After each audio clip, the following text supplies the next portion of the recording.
Avengers? Can you imagine a world without Spider-Man? Can you imagine a world without the God of Thunder? Can you imagine a world without a guy named Stan? Stan Lee! There has to be a Stan Lee, or we would not be happy in this universe. Olá, sejam boas, a hora e a situação que estão nos ouvindo, queridos amigos. Este é o E Agora Cast. Qual o seu ponto de vista? Meu nome é Jonathan Freitas e prefiro Marvel a DC por causa do cinema. Hércules Lourenço, e o mundo é uma criação contínua. Eu sou Damásio Neto, com grandes poderes vem grandes responsabilidades. Eu sou João Ferreira e Excelsior. É isso aí, galera. Sejam bem-vindos, nós estamos gravando E Agora Cast especial Adeus, Stan Lee. No último dia 12 de novembro, nós perdemos um dos ícones pops, criador de vários personagens que encantaram nossa infância e que fazem tanto sucesso ainda hoje por vários veículos de comunicação. Stan Lee. E estamos com o convidado Damásio Neto. E eu vou então pedir para o Damásio se apresentar. Damásio Neto, quem é você na entrega do Grammy? Mas eu sou um fã de quadrinhos, sou fã de cinema, de animação, sou fã de dublagem. Para mim, a dublagem brasileira é a melhor do mundo, sem tirar nem botar. Sou colecionador, amo tanto Marvel quanto DC. Eu vejo o quadrinho como algo que tem muito a adicionar na vida, tanto de uma criança como de adulto. Procurei dar minhas contribuições já em alguns locais aí, alguns sites, algumas pessoas aí, e o que eu puder fazer para levar à frente e aumentar cada vez mais a cultura da nona arte, eu vou fazer e procurar fazer da melhor forma possível. Massa, massa. Quem foi Stan Lee? Hércules Lourenço. Fala um pouco pra gente quem foi essa figura aí tão amada. Stan Lee, cara, o nome dele é Stanley Martin Lieber, mais conhecido como Stan Lee. Ele foi escritor, foi editor, publicitário, produtor, diretor, empresário e ator norte-americano. O cara era um multifuncional, né? Acho que o cara fez muita coisa. Foi editor-chefe e presidente da Marvel Comics antes de deixar a empresa para se tornar presidente emérito da editora, bem como um membro do seu conselho editorial e ator da Marvel. Passou a ser ator também da Marvel. Ele nasce em 28 de dezembro, em Manhattan, em 1922, Manhattan, Nova York. Seu falecimento, como todos sabem, muito recentemente, foi agora, 12 de novembro de 2018, né, em Los Angeles, Califórnia, nos Estados Unidos. Foi casado de 47 a 2017 com Joanna B. Lee. Livros feitos por ele: Os Incríveis, Fantástico, Inacreditável Zodíaco, o Zodíaco, o Legado e a Convergência. E como uma curiosidade interessante, cara, que eu não sabia, é que ele foi o primeiro editor do autor do Game of Thrones, né? O George R.R. Martin. Né? Ele faz uma carta de agradecimento e mais tal, e eu não sabia que ele era editor do cara. Tipo assim, pra mim foi... É porque o cara não, assim, tinha pouca coisa pra fazer e inventou mais outro, né? Ele foi editor dos livros, né? As crônicas dele foram. Isso. Inclusive, agora recentemente o George R.R. Martin fez uma homenagem, né? Bem interessante à morte, ao falecimento do Stan Lee. Parece feliz, não parece? O quê? O sutiã? Não, o casal parece feliz. É, pode até ser, quando é um casal, né? Sabe, me lembra um número do Homem-Aranha que eu escrevi, quando Peter Parker e Gwen Stacy foram comprar lingerie. É claro, como sempre, o Goblin Verde apareceu e acabou destruindo todo o lugar. Mas fora isso, é praticamente a mesma coisa. Ai, meu Deus. Eu não acredito! Você não é? Oh, Stan Lee. Oi. O Stan Lee ele teve uma importância muito grande na cultura americana. Ele foi perseguido durante um tempo, teve nos anos ali dos idos de 1960, teve um cara, um psicólogo Ele era psiquiatra e ele é o Dr. Frederick Wharton. Em 1948 ele procurou, estava tendo problema com delinquência, né? Os jovens andavam muito revoltados e tal, problema de violência junto com a polícia e tal. E ele adicionou esse problema à leitura dos quadrinhos. Ele pesquisou com 10 meninos lá delinquentes e no meio daquela pesquisa... Quais seriam os problemas que eles vivenciavam E num deles ele dizia, não, esporadicamente a gente lia quadrinho. Aí ele colocou a culpa da questão pornográfica, violência, né? E termos dos quadrinhos ele achava muito pesado a parte da roteirização. Porque antigamente o quadrinho ele era tido como apenas uma coisa para criança, né? Isso. Coisa que o próprio Stan Lee procurou desmistificar e colocar também para adultos. Ele praticamente ele se redefiniu nos anos 60. Ele reinventou os quadrinhos, como até então era conhecido. Ele tornou aquele lance de multiverso, a questão de colocar uma temática mais adulta, não adulta pornográfica, mas com mais intricados, com diálogos mais... que traziam mais curiosidade aos quadrinhos, que traziam momentos de reflexão sobre aquela história, sobre um dado momento da história. Na verdade, ele humanizou os personagens que ele criou. Ele pegou um conceito de que os personagens dele deveriam se aproximar dos leitores, ter os mesmos problemas, enfrentar as mesmas dificuldades, ter necessidades muito parecidas e enfrentar... medos e temores e dilemas que são pessoais, vivência cotidiana. Ele humanizou os personagens dele ao ponto de que você conseguia ver nele, né, adulto, adolescente, criança, você vê nos personagens que ele escrevia problemas e dilemas seus, como falta de dinheiro, problemas conjugais, né, aí depois de um certo tempo problemas com alcoolismo, parte de discriminação, segregação. Então ele foi pegando e foi trazendo para os personagens dele, humanizando os personagens dele para que parecessem com aproximasse mais da realidade o que acontece dos com a leitores. sociedade e a vivência dos leitores, né? O que eles viviam.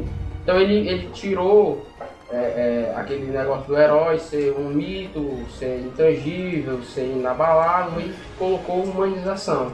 Eu acho que isso foi o que fez mais sucesso com os personagens. O que os personagens deles eram mais sucesso foi serem bem próximos, se identificar. Eu vivo esse mesmo dilema. Eu tenho problema de chegar numa garota, eu tenho problema de fechar as contas do mês, aí vai. Então, humanizando os personagens, acho que foi que ele conseguiu dar mais. Ele vivenciou muito isso daí. Quando ele chegou nos Estados Unidos, ele é judeu. Ele era judeu. Os pais vieram. Filho de imigrantes, os pais são romenos, né? Isso. Ele era um filho de imigrante, veio para os Estados Unidos procurando uma oportunidade. Mas ele se deparou justamente foi da época da grande Depressão americana de 1929. Isso. Justamente. Depois teve a Segunda Guerra. Isso, no entanto, não impediu que ele começou, só vimos aos 17 anos, foi começar a desenhar quadrinhos. E já era na empresa de um parente dele. Ele era só roteirista. Ele era só roteirista. Quando ele chegou na Timely Comics, ele era só o rapazinho que trazia o café. Era o generalista, fazia tudo. Olha só. Ele era Serviço gerais. o office boy. Por ser muito jovem, né? Porque ele quando ele começou... O primeiro emprego dele foi assim, de verdade, foi na Timely Comics, que ele chegou só como um estagiário. Um aprendiz, seria hoje um aprendiz. Na verdade, o sonho dele era ser ator. A referência dele era Errol Flynn, que era um ator da época e tudo, que trabalhou personificando Robin Hood no cinema e tal. E aquela versão preta e branca. Aquela versão preta e branca. Pulava nos machos e ficava lá fazendo malabarismo. Eu lembro. Era um ator que ele queria se espelhar, né? E ele foi para um lado totalmente diferente daquilo que ele queria, né? Quando ele começou, foi mais por necessidade, porque o pai dele vivia... A preocupação do pai dele era pagar o aluguel no final do mês. Porque ele vivia desempregado. Foi uma pessoa que batalhou, sofreu pra caramba. Ou seja, ele começou basicamente como depois ele retratou o personagem icônico dele, isso, né? Que ele mesmo ele se reflete muito no Homem-Aranha. Aquele lance de Nova York, aquele menino que não... A única coisa que ele se diferenciava muito do Homem-Aranha era não ser tão inteligente. Isso. Mas o resto, todos os dilemas eram um espelho do que ele passou. Isso. o bacana é que ele sempre sempre que nos outros heróis, como Superman, como Batman, sempre tinham cidades fictícias, né? Metrópolis, Gotham City, e ele achava que Nova York tinha tanto a dar que praticamente todos os heróis que ele criou, a grande maioria, eram todos dentro de Nova York. Era no Brooklyn, o Capitão América é do Brooklyn, né? Homem-Aranha do Queens. Homem-Aranha do Queens. Hell's Kitchen, Demolidor. Isso.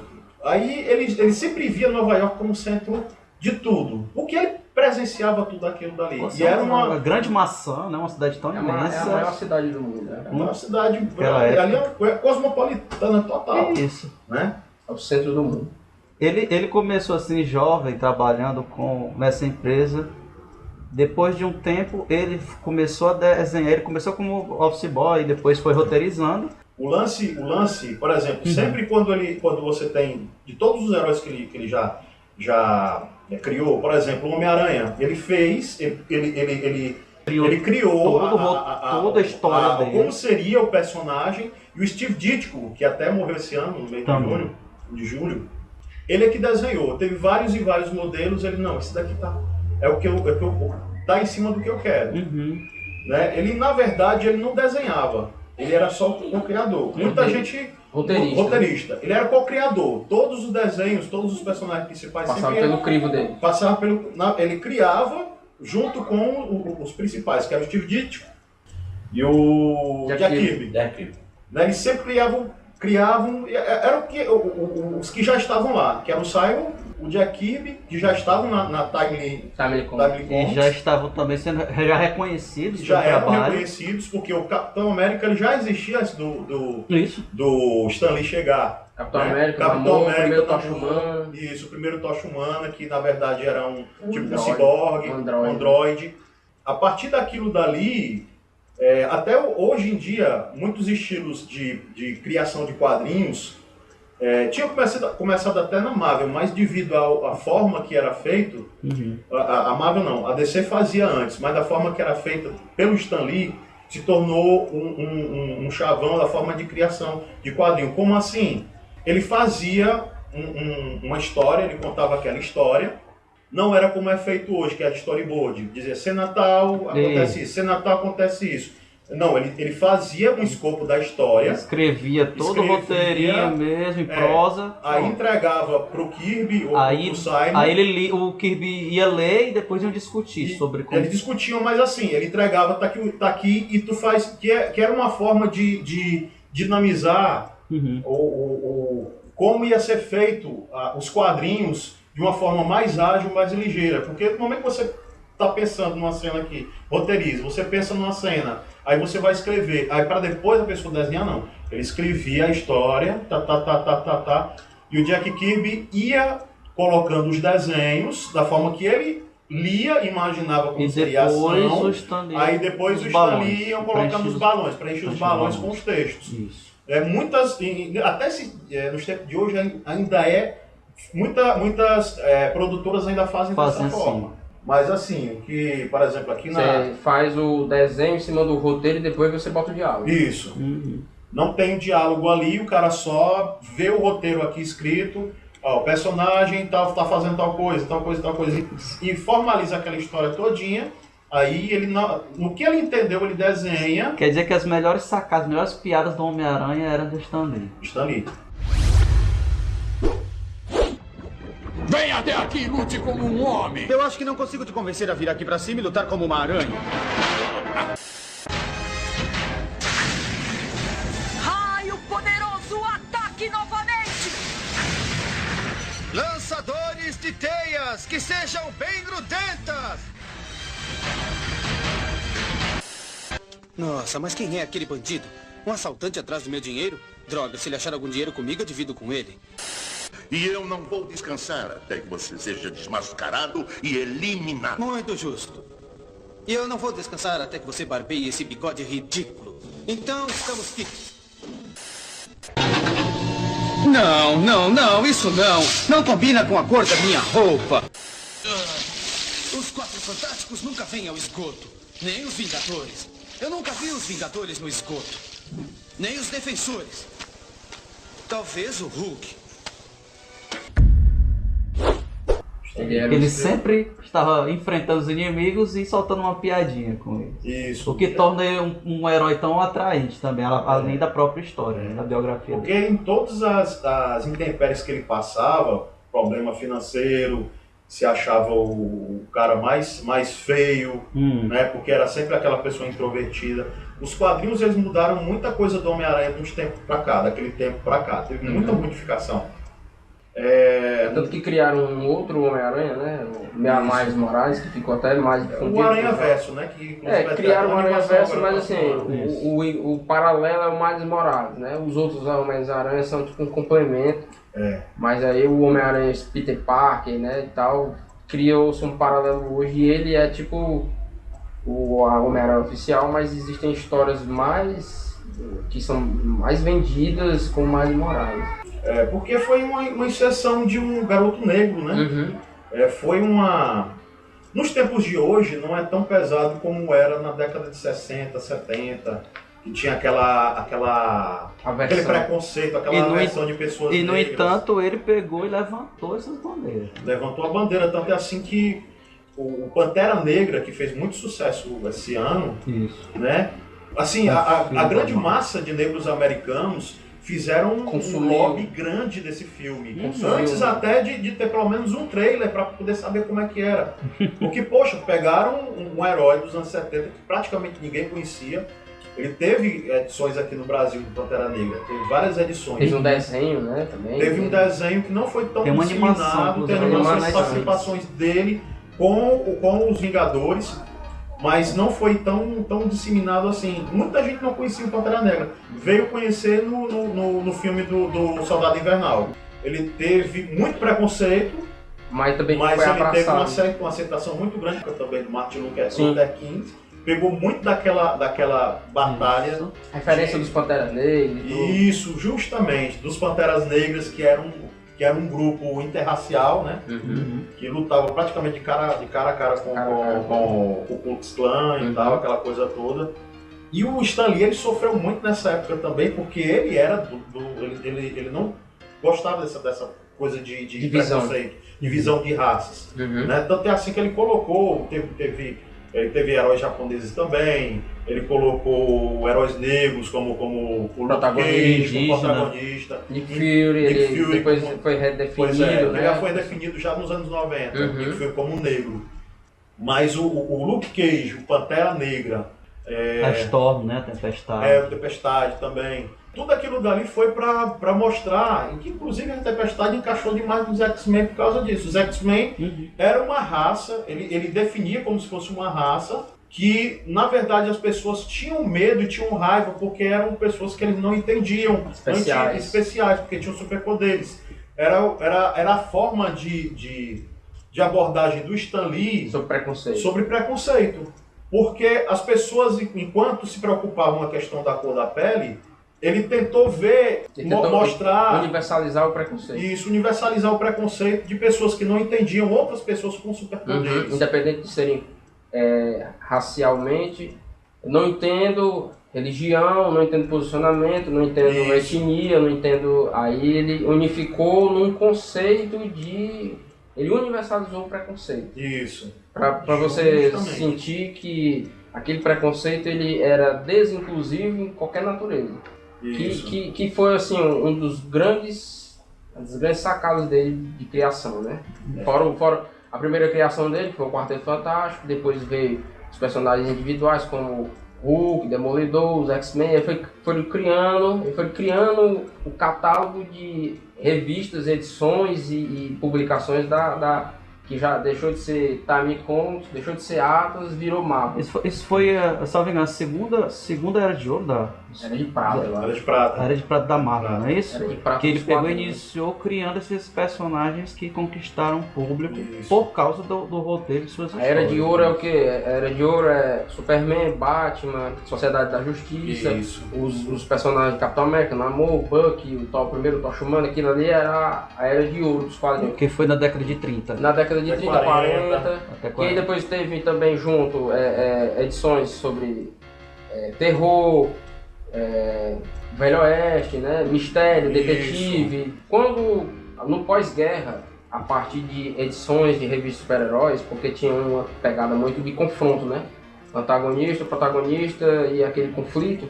Então, essa parte de violência foi meio que deixada um pouco de lado pelas editoras, e aí foram buscando romance, terror, aventura, Velho Oeste, foram buscando outras pegadas para poder não perder o público, porque a sociedade não queria que a juventude tivesse acesso àquilo, violência, como se fosse uma propagação do pós-guerra. Então meio que abafou aquilo ali com outras histórias. Assim, o X-Men, quando ele é feito pelo Frank Tella é feito pelo Frank Tella e o Grant Morrison, né? E o Stan Lee não faz parte da ideia quando passa pro cinema, é que ele vai fazer parte, aí o Stan Lee vai abraçar. Na verdade, né? ele roteirizou, né? Ele roteirizou, ele não é. Alguns personagens. O roteirista do quadrinho não é ele. Não, diretamente não. É o Grant Morrison. Grant Morrison. Ele fazia parte da equipe de criação na época. Ele fazia parte da Nippon.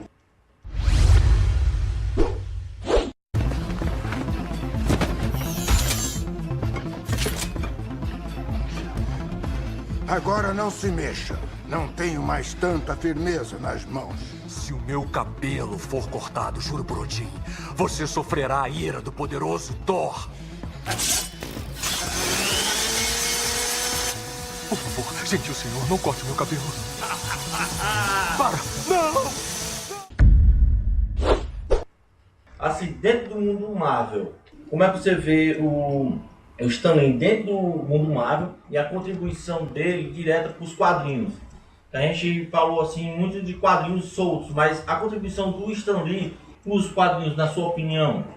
Como era conhecida a Casa das Ideias, né? A Marvel é conhecida até hoje como Casa das Ideias. Ele era até um momento o cara das ideias, né?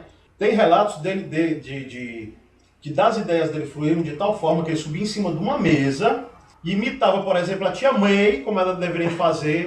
Por exemplo, quando ele estava insatisfeito do rosto de um personagem tá fazendo uma certa ação, ele subia em cima da mesa e fazia uma careta. E até num documentário dele, dizem que teve um momento que ele apertou o pescoço, como se estivesse sufocando. As pessoas do lado de fora do escritório escutaram, pensaram que era alguém que estava batendo nele, da forma que ele estava se expressando. Muita gente não sabe, mas o Stan Lee não era dono da Marvel. Ele era um funcionário. Ele nunca foi dono da Marvel. Ele sempre foi... Ele chegou a ser presidente, mas ele nunca foi o dono. Né?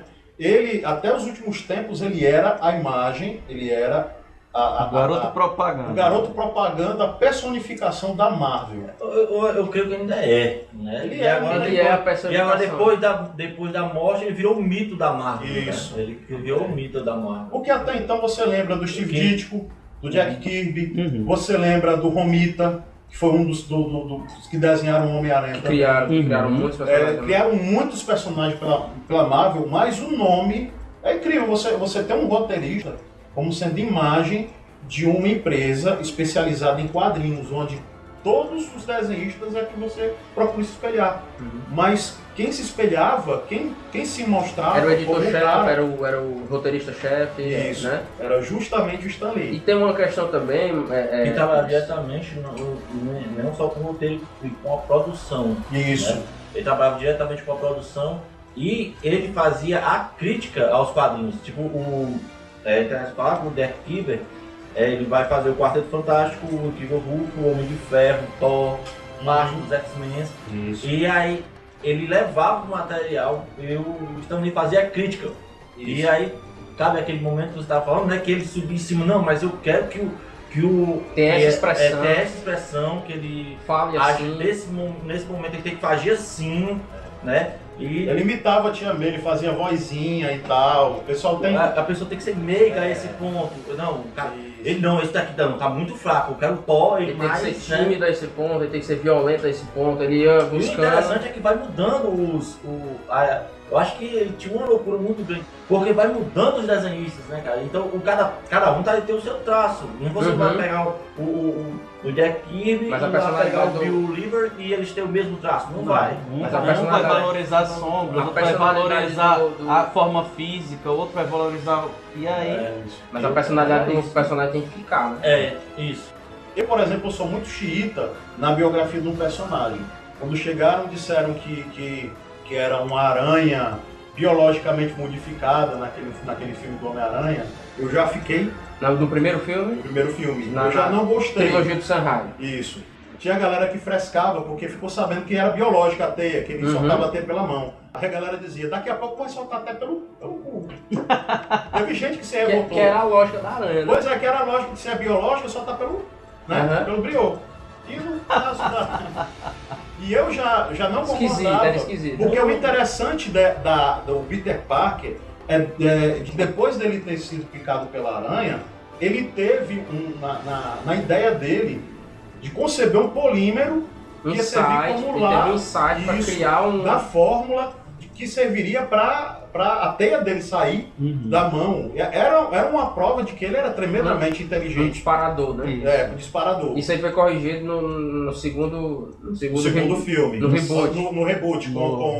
No Fantástico, foi no Fantástico Homem-Aranha. Espetacular Homem-Aranha, com o Andrew Garfield. Lá eles fizeram a correção de várias características do personagem. Isso. A minha opinião é o seguinte, o Tobey Maguire, ele foi um excelente Peter Parker. Isso. O Andrew Garfield foi um excelente Homem-Aranha.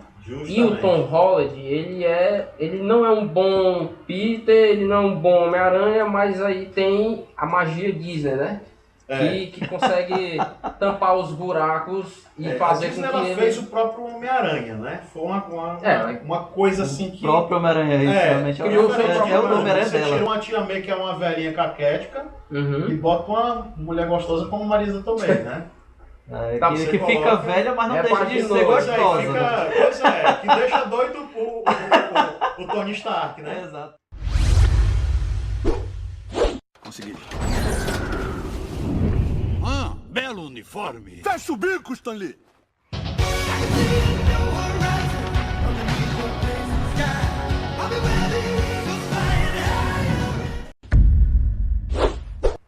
Eu queria fazer aqui só um adendo que o Hercules falou, a importância do Stan Lee nos quadrinhos. A gente já meio que abriu de novo o leque.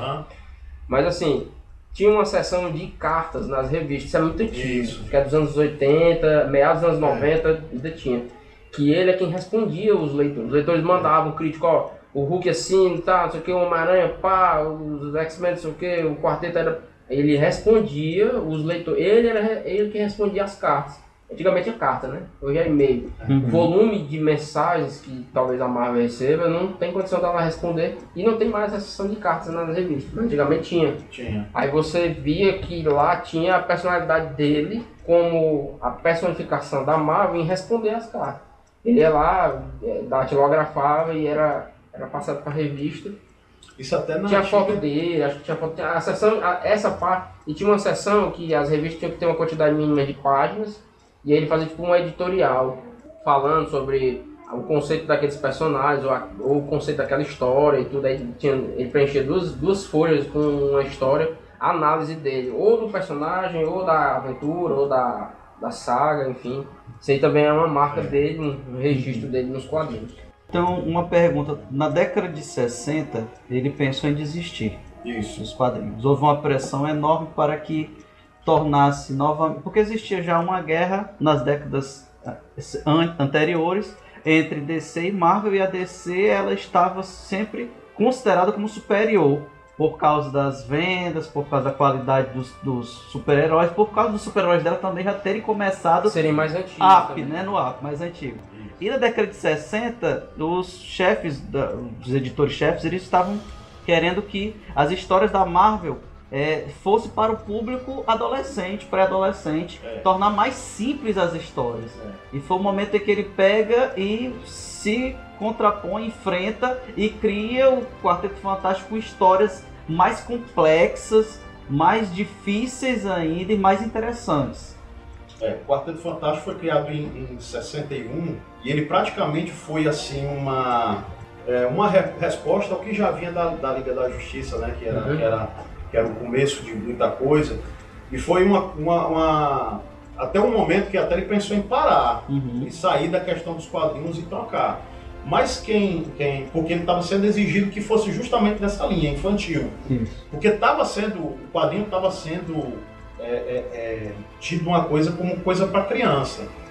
E a esposa dele foi muito crucial nessa época, que ela chegou e disse para ele: por que é que você não faz uma coisa? Ele pensando que... Experimenta, né? Pois é, experimenta uma outra coisa. Ele pensando em desistir, ele: rapaz, isso é o teu trabalho, isso que você vai fazer. Por que é que você não coloca uma temática mais séria?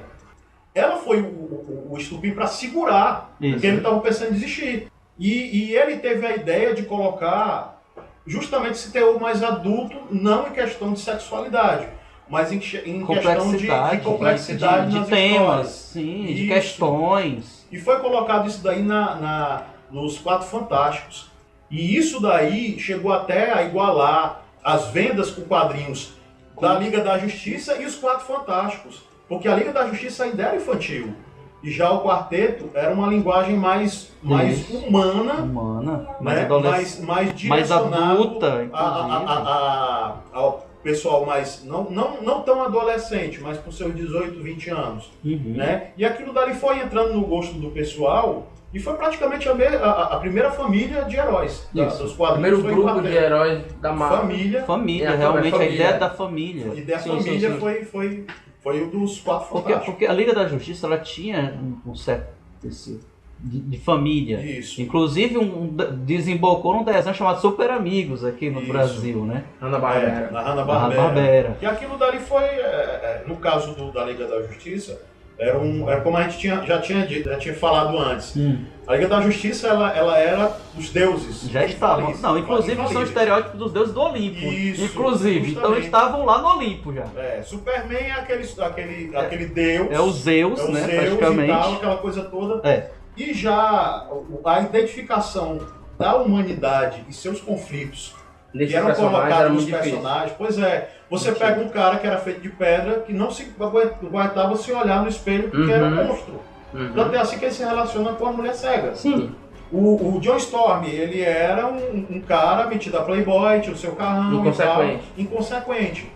O Reed Richards era aquele cara mais bitolado com a ciência para poder resolver aquele problema. Típico nerd, né? Clássico nerd com muitos princípios, né? Não se vendia. E naquela época até os nerds também eram perseguidos.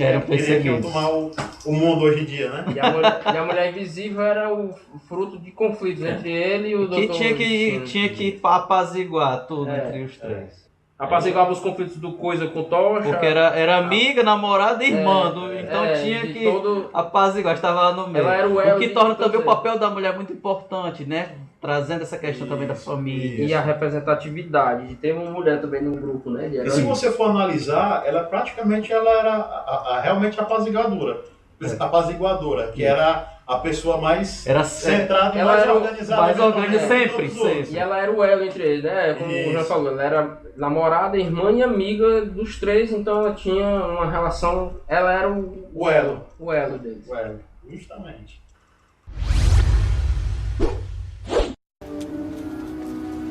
Podem fazer o que for, mas a segurança devia ser... Bom dia, doutor. A segurança devia ser mais reforçada. Um lugar como este não dá para descuidar.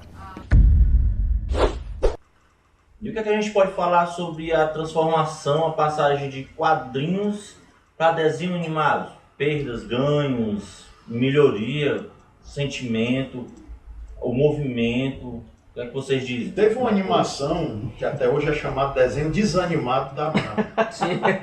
Que era o quê? Por que desenho desanimado? Eles pegavam os desenhos do Jack Kirby, os desenhos que eram destinados à impressão dos quadrinhos, e colocavam umas movimentações de boca. E algumas movimentações você tinha, por exemplo, um soco. Aí você tinha a onomatopeia, né? Plan! Aí é só aquele zoom em cima da ação, mas não tinha o movimento de braço. Desenho animado sem animação. Sem animação. Era chamado de desenho desanimado. Você tinha Marvel o desenho Super Heroes. Marvel Super Heroes. Você tinha o desenho do Thor, você tinha o desenho do Capitão América, do Príncipe Namor. Cara, as animações Hulk eram e Homem de ridículas. Ferro. Hulk e Homem de Ferro. Era O os Homem de cinco. Ferro era aquele desenho do Homem de Ferro antigão, que hoje em dia, se você for mostrar para uma criança, elas vão rir da sua cara. Ela não identifica como é um... Pois é, porque quem vê a Mate 3 de hoje e a Mate 3 dos anos 40, dos anos 50, pelo amor de Deus, né? É ridículo. É O só conceito do Homem de Ferro não era tão moderno naquela época. Não era. Porque hoje em dia o Homem de Ferro, para você ter ideia, vocês aqui sabem, muita gente não sabe. O Homem de Ferro ele era tido como personagem B. Ele não era uma referência de herói. Por quê? Não era um bom vendedor de quadrinhos. Não era um vendedor de quadrinhos. Ele tinha problema com alcoolismo, ele tinha problemas existenciais terríveis. Ele não era referência de absolutamente nada. Uhum. Mas eles pegaram um herói que tinha todas as possibilidades. Ele era criador de tecnologia, ele poderia ser um centro de incentivo aos jovens também na questão de estudar. Né? Aí, depois de um certo tempo, veio as animações do Homem-Aranha, que foi um boom. Que foi na década de... Foi na década de, se eu não me engano, foi 70, finalzinho 80. de 60, começo de 70. 60, meados de 70. Aí o que foi que é aconteceu? É o Homem-Aranha dos memes, né? Isso, é o Homem-Aranha dos memes, justamente. É o Homem-Aranha dos memes. Que era o Homem-Aranha que só tinha a teia no rosto, mas no corpo não tinha, porque ficava muito ruim de animar as teias no corpo dele, né? Mas a história que se criava e a forma de animar... É, sacado do Stan Lee dos memes do Homem-Aranha, né? A maioria dos memes aí e das locuções dele é feito pelo Stan Lee. E nessas animações, a Marvel Super Hero, Homem-Aranha, que foram os primeiros, tem dublagem dele. Ele apresentava, ele fazia algumas... Tinha dublagem. E participação desenhada, né, bicho? Ele como desenho estava lá. Foi um dos primeiros filmes, né, de desenho animado. Eu acredito que ele aparece no... Não, ele aparece. Ele aparece no Homem-Aranha. Ele aparece. No primeiro Homem-Aranha. E o Homem-Aranha ele foi praticamente o que mais saiu assim em animações, de personagem mais famoso em animações é o Homem-Aranha. Acho que depois dessas animações aí do Homem-Aranha... O Stan Lee é tão engraçado de um jeito que ele apareceu no da DC, cara. Ele aparece na DC também, em animação. Ele... Jovens Titãs agora mesmo. Ele aparece. Ele aparece Jovens Titãs, é verdade. Incrível, mano! Eles estão mesmo fazendo filmes sobre todos os super-heróis. E está na hora de fazerem um sobre mim. Vamos! A equipe da Jade Wilson deve estar por aqui. Bom dia a todos! Eu sou o Stan Lee, fazendo a minha participação discreta. Com licença, senhor Stan, eu acho que... Ih, caramba, isso é um filme da DC? Macacos me mordam, eu tenho que me mandar daqui. É a figura. Verdade. Depois desse desenho, houve aquela versão do Homem-Aranha e seus amigos, em que ele faz dobradinha com Tocha Humana. Tocha Humana e a Firestar, que foi a... Não, era com o Homem de Gelo. Era o Homem de Gelo e a Flama. E a Flama, era chamada Estrela... Meu Deus, Estrela de Fogo. Estrela de Fogo e Homem de Gelo, exatamente. Mas aqui era, na animação era Estrela de Fogo. Era Homem-Aranha e seus amigos, né? Seus amigos, tinha a Flama, era ele, tinha um outro personagem secundário também. Mas apareceu o Doutor Estranho, Namor... Isso, tinha os heróis, chegaram a fazer participação. Isso é final dos anos 80, né? Era começo dos anos 80. Começo dos anos 80. Houve séries também do Homem-Aranha, teve uma série americana que até o Stan Lee tentou fazer, tentou influenciar no roteiro, mas a série não andou tanto porque o próprio Stan Lee não teve vez de estar participando da produção. A produtora, a NBC, quis fazer só da forma deles. Tanto é assim que não teve. Por exemplo, o Homem-Aranha, quando se transformava no Homem-Aranha, ele ficava mudo. Ficava mudo, não tinha as piadinhas, não tinha nada. Era um personagem totalmente avesso ao que era os quadrinhos.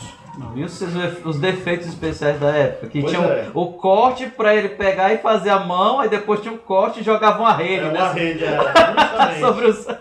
O que eu achava mais massa disso daí é que no filme você via ele subindo pela parede, né? Uhum. E realmente você via ele escorregando, mas tinha tipo Um cabo de aço. cabo de aço na frente dele amarrado tipo num cinto. Agora meu amigo tinha que ter uma coragem, Isso aí tá uma falando, confiança do você já cara. tá falando já de filme, né? Não, filme. seriado da década de 80. Série. 70, 80. E quem vestia a roupa do Homem-Aranha era um chinês que eu não tô lembrado do nome dele. Mas ele era campeão de Kung Fu, esse cara. Tanto é assim que sempre quando ele aparecia, ele ficava mudo. Aí o cara, além de não saber falar inglês direito, o pessoal colocava ele ali e Só pra poder não ação. se preocupar, só pra ação. E não se preocupava com o diálogo. Foi uma das coisas que o pessoal julga que não deu legal. Que não colou. Agora, no entanto, E tem o Homem-Aranha Incrível Hulk foi um sucesso, Foi um sucesso tremendo. grande. Muita gente chiou porque o nome era David Bruce Banner, mas nos quadrinhos era só Bruce Banner. Isso. E tinha aquela musiquinha. O No Fame, aquela pegada. No Fame veio depois, teve outro antes. Aquela pegada de No Fame. Não. A série foi no Ferrino. No Foi o Ferrino. que era no Ferrino. No Fame. Aí aquela pegada de câmera que fizeram. Então, fizeram agora também no Queen, né? No filme de Queen. Eles faziam lá. O cara já era grande. Tipo, o cara tinha quase ainda maior. 2 metros. Quando o cara eles colocavam a câmera por baixo, o cara ficava aquele efeito baixo, exatamente. o efeito de filmagem ali. Porque não tinha os efeitos desespeciais na época, não dava pra crescer o cara como ele tinha que crescer. Em tese, o que chegou... Mas literalmente o cara era grande, o cara tinha mais... Era campeão da Trofilismo. Ele era grande. E na época... Ele era tete a tete com o Schwarzenegger. Ele tinha 3,8 vezes a massa muscular do Schwarzenegger. O Schwarzenegger é uma criança na frente dele, ele era gigante mesmo. No auge dele, ele era... Mas eles disputavam a questão do porque assim, o Mr. Universo passou a... Depois de Schwarzenegger, né? Tem um Mr. Universo depois de Schwarzenegger e Schwarzenegger. Porque quando o Schwarzenegger ele vai mostrar... Ele vai ganhando, mas ele vai mostrando o que? Ele vai mostrando musculatura. Definição de musculatura. E o Noferrin, ele não tem a definição de musculatura, ele tinha era massa muscular. Quanto mais gigante o cara, aí você ganha, né? E o menino ele vai trazer esse misto de universo de definição. Você vai olhar o cara, você vai ver o tríceps, o bíceps, o arsênio bem definido. E na época não grande. E na época não, era um cara grandão mesmo, e o Noferrin era esse cara, altamente gigante, né? Imagine o trabalho que deu pra pintar aquele cabo de verde. É doido, cara. Então assim, a gente vai ter pra TV e cinema, Homem-Aranha e Hulk só, basicamente. Basicamente, naquela época, era o quê? Era o Homem-Aranha, em 78. O Hulk também foi nessa levada. 70, muito sucesso. No final dos 70, começo de 80. Aquele finalzinho do piano, meu Deus. Bota o piano aí. Tem que tocar essa música. Tem que botar, o piano. Essa música até hoje é usada por muita gente para definir um momento de muita tristeza. Né? Porque, porra, o cara desgraçado, viu? Terminava a série todo episódio. O cara tava com a gata linda, a mulher doida, arriada pelos 4 pneus pelo cara, o cara, não, vamos embora, tchau. E saía puto que raiva porque ele tava abandonando a mulher, mas pra ele, se ficasse com ela, ia matar. Exatamente. E todo mundo comprava e seguia aquilo realmente pra proteger. Né? E ele nunca matava ninguém, ele sempre pegava o bandido mais perigoso e jogava, simplesmente. Pois é. Aí não tinha o Coronel Ross, não tinha a Betty Ross, não tinha Caça-Hulk. Isso, não tinha os personagens. Nada quadrinhos. Era uma coisa adversa à história em quadrinhos. Eu não acho nem que é adversa, e se adaptaram, porque na verdade ele não podia.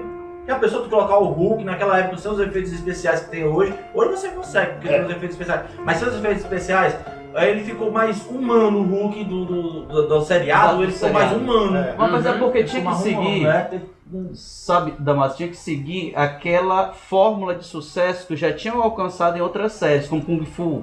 Isso. Em que o herói ele tinha que sempre visitar e enfrentar um problema diferente para cada episódio. Então o Hulk não poderia ficar preso naquele universo da HQ, ele tinha que estar passando por isso. Uma cidade a cada episódio, uma cidade nova a cada episódio. Pois é. E eram histórias bem produzidas. Eram. Por isso que foi um sucesso que fez. As histórias tinham conteúdo, né? A roteirização do personagem aqui fugiu. Não, e o melhor de tudo, tinha a mão do Stan Lee lá na produção. Tinha a mão direta do cara lá. A mão direta do cara. Ou seja, o que dá pra fazer isso quando aqui... Você corta, parece que quando você corta o Stan Lee, o personagem ele tem uma certa morte. Dá um down ali.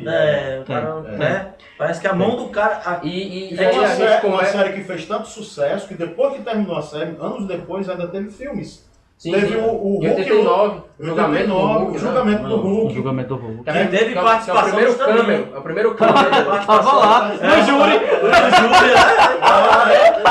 É o primeiro cameo dele, registrado justamente. Julgamento do Hulk. E teve a participação do Demolidor e tal. Demolidor. Que aqui no Brasil foi traduzido como Atrevido. O filme ficou como Atrevido. Ele tinha roupa preta, que hoje em dia tá na série. Da Netflix, ele era todo de preto e tal. Paga nós, Netflix. A roupa dele, eu creio que o que tá aparecendo na Netflix foi tipo uma homenagem também a esse tempo. Isso. Porque a roupa mas era é uma só homenagem à preta. revista também. A revista também, no começo. Mas assim, eu achei aquele Punho de Ferro um chupação. Eu achei triste também. Eu acho que a produção do Punho de Ferro foi... Esperaram tanto para poder fazer uma coisa do Homem de Ferro. Punho de Ferro e o Luke Cage foram só colocados para poder ter os defensores. É basicamente, eu quero acreditar que seja isso. Eu acho que não fizeram de propósito aqui. Não é possível. Foi tão bom que vai se acabar, né? Foi tão bom que vai se acabar. Foi encerrado já. Luke Cage, Punho e Jessica Jones. Mas voltando, década de 80. Defensores foi cortado também. Defensores é só aquela... Voltando à década de 80. Nós tivemos Homem-Aranha, que não... Fiasco. Capitão América, que também... Capitão América de 93 teve um filme. Teve um filme, meu Deus. A série do Capitão América. Sério? Que o Capitão América era motoqueiro, de capacete. O capacete dele era de acrílico, o escudo dele era de acrílico. Ele botava o escudo na frente da moto, eu não sei como é que... E quando passava o vento... Mas isso aí a gente não pode nem levar muito na brincadeira, porque foi referenciado em Soldado Invernal, o escudo na frente da moto. Naquela cena que ele vai saindo do A série foi bacana. Eu assisti muito aquela série. É porque você tem que ver que eram os recursos da época. Foi o recurso da época. Teve o filme e teve a série. É porque ninguém pode comparar a época assim, porque teve Jorge Lucas, né? Aí teve Deus e os outros, né? A gente faz essas comparações, né? Infelizmente. Porque você pega e assiste Star Wars, você assiste o Exorcista, você assiste alguns filmes assim, aí pra você... Aí depois você vai lá e... O que você não pode fazer no cinema? Você fica se perguntando. Aí quando você chega também nos anos 80, você vê Alien, você vê ET, você vê... Né? Aí você, não dá pra você ter um meio termo aqui, né? Você... Dá pra fazer uma coisa melhor, né? Você fazer um bem bolado aqui, né? Aí já entramos até na influência do Stan Lee, né? No cinema. No cinema. No cinema. Fala sobre o cinema. Se bem que a gente tá todo chupando o cinema, né? Estamos no seriado, aí falando de cinema agora. A gente tá bebendo da fonte do cinema. Cara, o cinema, Stan Lee no cinema é o seguinte, primeiro cameo dele, né? Que a gente pode falar, a primeira participação dele foi no julgamento do Hulk. E a próxima aparição dele em um filme da Marvel foi só em 2000, no filme dos X-Men. Tem um dado curioso aí, que o único filme que o Stan Lee não fez participação, não apareceu, foi naquele reboot fracassado do Quarteto Fantástico. Os outros filmes, todos ele tem uma participação. Que a própria Marvel boicotou, sabe? Na verdade, a Marvel boicotou, né? Mas assim... Eles fizeram um quadrinho matando os caras. Eles eliminaram os quadrinhos do Quarteto durante um período. Que fizeram, Acabaram teve um período que a Marvel ficou sem Quarteto Fantástico. É tanto que o Coisa participou um tempo dos Guardiões da Galáxia. Enfim. E aí, no cinema... A Marvel, né, vamos começar a falar sobre cinema, teve o fracassado primeiro filme do Quarteto Fantástico, que é de 93, 94. Que foi feito o filme e nunca foi lançado, nunca chegou. Foi feito na Alemanha, se eu não estou enganado. É um filme, assim, existe ele em fontes não oficiais na internet. Até dentro do YouTube você pode encontrar. Você consegue achar, o filme é bem grotesco, um negócio bem ruim, bem tosco. O Doutor Destino Cara, é muito fraco. O filme é muito fraco. Realmente não chegaram a lançar porque ele era muito fraco, muito mal produzido. Então assim, a gente teve produção Marvel, cinema mesmo, em 2000. Teve também o Capitão América de 93. Capitão América de 93. E se ele levantasse o braço, rasgava a roupa de borracha. A lycra, né? Era borracha, não era lycra não, era borracha. Aquela roupa era de borrachado. Então assim, a primeira experiência Marvel mesmo no cinema, não é nem da Marvel, né? É da Fox, né? E tem os direitos dos X-Men. A Marvel no final dos anos 80, meados dos anos 90, ela estava meio mal das pernas com relação a dinheiro. Ela correu o risco até de fechar, quebrar, né? A parte de quadrinhos e tudo. O Blade é Marvel. Mas ele não é um personagem que Ele não era de inclusive no desenho do Homem-Aranha ele aparece. Ele faz um crossover do Homem-Aranha. Isso. Tem uma aparição. Não, o primeiro filme lançado dele foi lançado pela Marvel, né? Marvel não entende. Ele é Marvel. Não, é só pra não ter. Tem também os filmes tem um Justiceiro do Dolph Lundgren também, que isso, também ficou meio ali, ficou meio de também, lado. Foi na década de 90 também. A Marvel ela tentou ensaiar, teve o Justiceiro como Vocês podem até criticar, mas eu gostei do Michael Hasselhoff, que era o piloto do Super Máquina. Teve um Justiceiro dele? Teve com ele, desculpa, Justiceiro não, foi o Nick Fury. Quando o Nick Fury não era negro ainda. Não era negro, pois é, até eles colocaram uma rajadinha branca na lateral dele e tal. Foi o Hasselhoff, teve esse filme no Nick Fury também. Aí você foi vendo que a Marvel foi tentando encaixar ali no mesmo porque eles estavam nem com todos os heróis, já tinha vendido direitos de vários deles. Na verdade ela vendeu nessa época aí, ela quase vendeu os direitos do Homem-Aranha para Michael Jackson. Michael Jackson queria viver o Peter Parker no cinema e quase comprou os direitos do... Eu imagino hoje como seria o filme. Ele quase Aranha dando de hack no Michael Jackson. Fazendo Moonwalker, né? O Michael Jackson ele comprou o que você imaginar e comprou direitos de música, comprou e tentou comprar. Ele é dono praticamente é o dono dos Beatles. Das músicas dos Beatles, E nessa época ele tentou comprar os direitos do Homem-Aranha porque ele queria viver o Homem-Aranha no cinema. E aí acabou que a Marvel vendeu para pra Columbia, né? Pra parte Sony, né? Sony Pictures. Isso. E aí ela foi vendeu os direitos ela vendeu os direitos de distribuição, acho que de distribuição e produção do Hulk para a Universal, vendeu Quarteto e X-Men para Fox. Ela foi vendendo os direitos e essas emissoras, esses conglomerados foram guardando, se reservando até Eles até dizem que justamente por causa desse lance do Michael Jackson, até com medo do que aqui poderia ser feito com o Homem-Aranha, ele não quis vender pro Michael Jackson vendendo. Eles resolveram vender para a Sony, que tinha uma divisão de cinema, que é a Columbia, né? Não, se for para fazer, tem que ser com alguém especializado. Então, com os direitos desses personagens vendidos, é que a Marvel conseguiu se manter. E aí, quem tinha os direitos de cinema começou a produzir. A Sony começou a produzir Homem-Aranha, porque ela tinha o universo Homem-Aranha inteiro. Isso. E a Fox com Quarteto e X-Men. Então, em 2000 veio o primeiro X-Men, né? Isso. Com o Hugh Jackman totalmente descreditado, né? Até tudo, ninguém queria que ele fosse desacreditado, porque toda a base de filmes anteriores da Marvel, todos tinham como um desastre. Tinha sido uma o Homem-Aranha, para poder ser produzido em 2002, ele passou mais de 20 anos, o pessoal planejando e nunca dava certo de fazer o Homem-Aranha. Eu fui a única pessoa que gostei do Blade. Blade foi legal. Eu acho que mas o ruim do Blade é que o Blade ele não é no primeiro escalão, então ele não consegue levar ninguém junto. Ele é como se fosse tipo um John Constantine da DC. Você faz um filme, aí teve o filme do Keanu Reeves. Wesley Snipes ele é mas marcado ele não por consegue esse levar. filme. Porque até teve uma série do Blade. A série foi um fiasco porque descaracterizaram totalmente o personagem. Acho que teve 3 Blades, não teve? Teve 3 Blades. E o pior que a trilogia não foi tão ruim, porque geralmente acontece que a primeira é bom, mas os outros dois são horríveis. São horríveis. Mas o Blade não foi mediano. O primeiro Blade ele é mediano. Muito show. Era no tempo que o Wesley Snipes fazia alguma coisa de arte marcial. Muito legal. Fazia ainda. Depois de X-Men foi tendo... Aí teve o Homem-Aranha, o primeiro Homem-Aranha do Sam Raimi. Depois foi ter um filme do Hulk em 2003, Foi com o Eric Bana. Meu Deus, que foi aquilo, hein? Totalmente capenga. Que foi aquilo, hein? Eu assisti aquele filme, teve um vazamento daquele filme sem a pós-produção. Sem a pós-produção. Que até o Hulk sair do meio dos escombros assim, um 3D mal feito. Sim.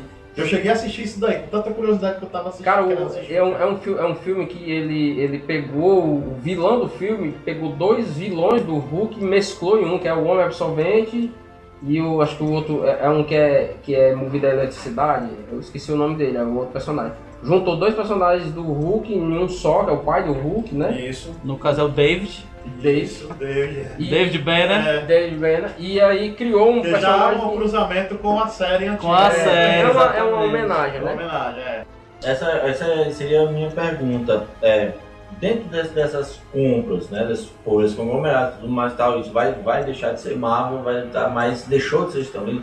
O Stan Lee deixa de produzir esses filmes ou ele vai produzir dentro da Columbia, vai produzir da Sony, vai produzir lá, quer dizer, ele vai trabalhar com todos esses... Ele participa da produção dos filmes. Participa, porque todos os filmes, você olhar, é acreditado a Marvel e é acreditado o nome dele. Porque a condição da venda a Marvel, ela também tem que tomar conta dos seus personagens, porque eles ainda produziam quadrinho. Sim. Nunca deixou de ser quadrinho da Marvel. Nunca deixou de ser. Apesar de ter aqueles problemas com o Quarteto Fantástico e tal, mas nunca deixou de ser no futuro. Nunca deixou de ser. Portanto, era a condição. A gente vende. Mas tem um prazo estipulado e a gente tem que fiscalizar. Nós temos a fiscalização em cima dos personagens. Nós somos responsáveis por isso. Ele é acreditado em todos esses filmes. Isso. Ele é acreditado ou como pós-produção, ou como produção, ou como produtor executivo, como... O mais incrível que eu acho... É porque assim, eu queria deixar claro para os nossos ouvintes, né, que a ideia que a gente está conversando, mas a gente está falando aqui de produções do Stan Lee, que ele fez parte. De que ele fez parte. Mesmo com essas vendas, mesmo com... ainda tem a participação do Stan Lee. Por isso que a ideia... Nos filmes do Homem-Aranha ele é produtor executivo. Nos filmes do Sanheim ele é produtor executivo. O mais incrível que eu acho é de todos os filmes, é justamente isso. É um cara que ele é escritor e ele sempre teve como cabeça de uma empresa que não era dele. Ele era um funcionário, mas é como se fosse o dono. Em todos os momentos que é colocado crédito para Marvel, automaticamente tinha um nome do Stan Lee assinado embaixo. É porque ele era o criador, ele era o criador e a Marvel sabe disso até hoje. Eles sabem, têm a consciência que mesmo o Stan Lee, com os 95 anos, que foi a idade que ele morreu, ele ainda tinha direitos sobre a marca, não como dono, mas como co-criador e colaborador. Talvez a ideia, o grande fã da Marvel seja porque tinha uma ligação congênita do quadrinho, do desenho animado com o que isso e o que foi feito no cinema e esse link todo aí era feito só por ele, que era o Stan Lee. Na verdade a gente vai ter o quê? Vai ter não concordo. Porque houve esse problema, inclusive esse problema que o Ferreira falou sobre a venda dos direitos autorais durante determinado tempo, atrasou bastante a produção, o desenvolvimento criativo e comercial da Marvel. Então você percebe que séries e filmes, principalmente desenhos animados da Marvel, eles não fizeram tanto sucesso, desenvolveram tanto quanto a DC. Por conta de direitos, né? Por conta de direito, porque estavam muito divididos. Os personagens da DC hoje são parte do grupo Warner, né? Então as animações da DC são superiores porque você tem direito a todos os personagens, então você pode mexer com as histórias de qualquer forma. A Marvel não, eu tenho o Homem-Aranha, que é o meu carro-chefe, meu recordista de vendas, de um conglomerado. E os meus dois grandes grupos nunca caiu. E os meus dois grandes grupos clássicos, por isso também tem mais desenhos animados, versões de desenhos animados dele. E os meus dois grupos clássicos, Quarteto e X-Men, estão com outra produtora. Mas se você for olhar quadrinhos, as histórias são misturadas, né? O Magneto interage com o Homem de Ferro interage com o Homem-Aranha, interage... É um multiverso. Então, quando você vai fazer alguma produção que precisa que exista essa relação, a Jessica Jones, ela participou dos X-Men e ela é muito amiga da Mulher-Aranha. A Mulher-Aranha é muito amiga da Capitã Marvel, que antigamente era Miss Marvel. Então, você tem um link de personagens que aí vai mexendo com os direitos autorais e você não consegue produzir um negócio conciso. Agora tanto que você pega o Venom, o último Venom. Meu Deus, sem nenhuma... Sem Homem-Aranha. O que é o Venom? Cara, é um negócio muito tosco. O meu xiitismo disso daí, de ser xiita, de não ter assistido o Venom, é justamente como é que a caracterização do personagem vai ter sem ter a base química do Homem-Aranha. É. Você vê o Venom. Mas você vê a funciona marca se do você Aranha quiser se no divertir. peito. Se você quiser se divertir. Eu não tive coragem de assistir, não. Eu assisti, não tive eu coragem. acho que assim, muita gente criticou, Vai dizer mas que é bom. Muita gente, a muitos única amigos crítica criticaram. a única crítica que eu vou fazer é que ali é um filme pra saber como é que nasceu o Venom, assim, tipo, do negócio a ideia da transmutação do alienígena. Na verdade, é a simbiose. A simbiose. Ele fala só disso. Explica como funciona a simbiose. Explicando. Cara, eu assisti o filme, o filme porque, só fala porque nós disso. Se você quiser entender quem tá ouvindo... O Homem-Aranha não tem um link, não tem. Ele não faz Até comentaram É porque a origem do Venom... Do Holland fazer uma quadrinhos, participação. desenho animado. Holland. Recriar um reboot do Venom sem Homem-Aranha é um sacrilégio. Eu acho. Ao panteão dos heróis Marvel. É o seguinte, na realidade, eles querem fazer mais um anti-herói. O Venom, esse Venom que eles estão querendo fazer é mais um anti-herói. Eu não sei se a sacada foi legal. Deadpool. Eu não sei se a sacada foi legal. Por quê? Porque o Venom é um destruidor, cara. É tipo, pra mim, o Venom é tipo um Hulk. Ele quando ele toma conta do cara, ele vai destruir. Não tem negócio de E ele tava muito bonzinho, tipo, tava até consciente, né? Então, mas na minha concepção, o Venom lá... Mas o Venom tem essa... Não, tem a loucura. O Venom é a loucura. A loucura é tão grande que, como nos quadrinhos e nos desenhos animados, o que é que o Homem-Aranha faz pra derrotar o Venom? Porque o Homem-Aranha nunca derrotou o Venom diretamente. Ele faz o quê? Som. Ele bate o sino, a vibração justamente para que a simbiose saia da pessoa. Porque na mão ele não na mão não dá. Na realidade a simbiose quer ele, né? Bora, vamos nós dois aqui que é. Mas você sabe por que não dá? Porque é o seguinte, como o Jonathan falou, ficou o link, o vácuo da relação do simbiose com o Homem-Aranha. Por que o Venom tem as características que ele tem? Porque antes ele parasitou, teoricamente. O Peter Parker. Não, teoricamente não. Ele parasitou. Literalmente. Não, eu digo assim, ele sugou energia os mas poderes eu digo dele. teoricamente, porque eu quero dizer com relação ao novo filme. A nível biológico e mental mesmo. Ele parasitou o Homem-Aranha e adquiriu as características que o Homem-Aranha tinha. E aí quando ele foi pro novo hospedeiro, ele só absorveu do novo hospedeiro o ódio que ele tinha com o Peter Parker. Mas ele ficou lançando teia, subindo paredes, escalando. Ele pegou as mesmas características físico-químicas e biológicas do Homem-Aranha. Agora você pensa num vilão que não tem, não lança teia. Que o Homem-Aranha não consegue pressentir a presença dele. Né? O sensor aranha não funciona com o Venom. E é justamente por conta do período de parasitismo. Na realidade não aconteceu o que o John estava dizendo, que ele sugou o Homem-Aranha. Não, ele não suga. Porque o que a simbionte faz? Isso no filme. No filme. Não só no filme, como também no quadrinho. Ele tenta se equilibrar. Ele tenta se equilibrar fazendo o quê? Congênese de DNA. Isso. Por isso que o Homem-Aranha não pode sentir o Venom, porque é ele. Ele pega o DNA e ele vai copiar o DNA. Isso. E assim como ele copia o DNA do outro cara também. Isso aí é com base nas HQs, né? Agora vamos voltar pra por isso que tem essa perda lá. Vamos voltar pro cinema. Você vê o Venom, velho. O Venom que não gosta de... Eu queria lá pro Venom que desfala todo mundo e quebrasse tudo e o Homem-Aranha viesse ajudar, ou sei lá, chegasse outro lá pra... né? Mas é um Venom bonzinho, Venom ajudando o povo. Não, vamos ser conscientes, vamos matar só os malvadinhos. Que é isso, tem cara? Tem os quadrinhos aí que o Venom ele é tipo um herói, cara. Ele tá com a... Agente Venom. Agente Venom. Ele participa dos Guardiões da Galáxia. Pois eu achei aquilo que esquisito, merda. Cara. Agora vem cá, Ecos, qual é pra ti o cameo, a aparição do Stan Lee no cinema que você acha mais interessante, mais bacana? Você viu, você mais gostou? Eu gostei mais, mas tu chegou lá, eu não me lembrei o nome aqui, que ele faz um coroa, que é segurança, na realidade, não é policial não, é segurança. Não, ele é do Hulk. Ele saindo como segurança, é do Hulk. É pra explorar do Ferrino. Mas o Ferrino ele é segurança.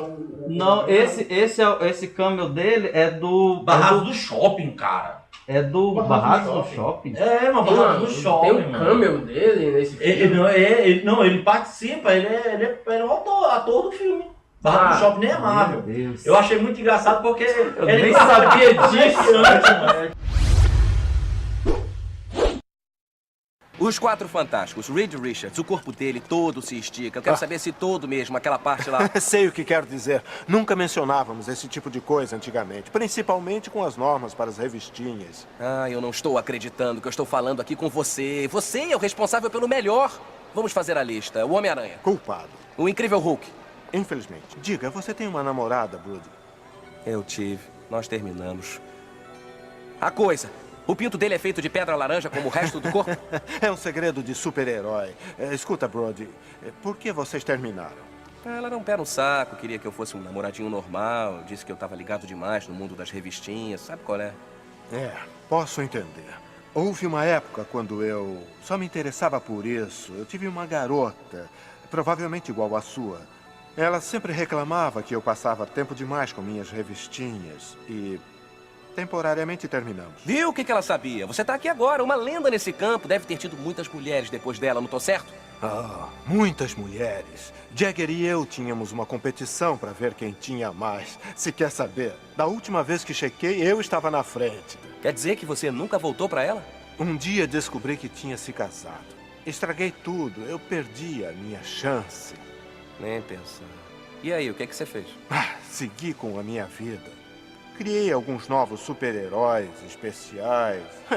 Eram personagens que refletiam minha própria tristeza e meu próprio remorso. Como assim? O Dr. Doom, ele usa a armadura para esconder seu corpo disforme, não é?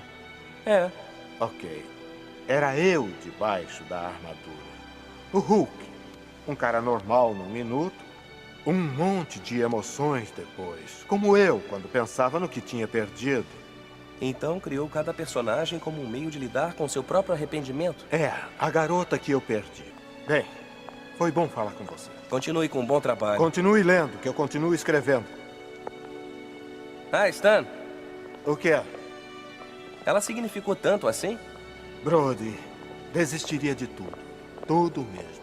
Para passar um só dia com ela. Se cuida. Assim, tipo, o Stan Lee, ele tem registrado 122 aparições em filmes no cinema, superando até Meryl Streep, que tem 86. George Clooney, 88, uma coisa assim, né? Mas e ele supera. E o nome dele tá na calçada da fama. Na calçada da fama, uma estrela também. Queria ser ator, e ele como roteirista executivo se tornou ator maior do que os próprios atores, cara. Participações em filmes. O Ana Bombal. Não, mas porque acima, como ator, era um ótimo roteirista, cara. Isso. Então, como ator, ele era um ótimo Agora vamos fazer o roteirista. seguinte, envolvendo Sony, Fox e o UCM, né, o Universo Cinematográfico, mas qual o cameo dele que você acha mais interessante? Você gostou mais? Cara, pra mim foi... Qual o teu, Jonathan? Rapaz, foi o Homem de Ferro 3 que ele aparece entregando como carteiro. É que chama Isso, de Tony Sterco? De uma FedEx, Qual foi? Não, é Foi do Guerra Civil. Foi o Guerra Civil? Você está bem? Tô. Você é o Tony Sterco? Ele sim, esse é Tony Sterco. Tá no lugar certo. Muito obrigado, senhor. Eu nunca vou esquecer essa, tá? Mesa pra um, senhor Sterco, perto do banheiro. Pô, é próprio Guerra Civil, cara. Aqui é Tony Sterco. Aí Foi ótimo, velho. O máquina de combate, né? O exatamente. Sim, aqui é o Tony Sterco. Mesa pra dois, perto do banheiro. Foi ótimo, foi ótimo. E pra ti, Damaso, qual é a mais Cara, engraçada? tem uma que é no Quarteto Fantástico, Surfista Prateado. O Quarteto Fantástico 2, né? Isso, que ele tenta entrar no casamento do... Eu sou Stan Lee.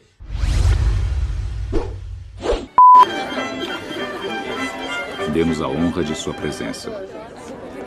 Convite, senhor. Eu devo estar nessa lista. Nome? Stan Lee. Valeu a tentativa, amigo. Não. Eu sou Stan Lee.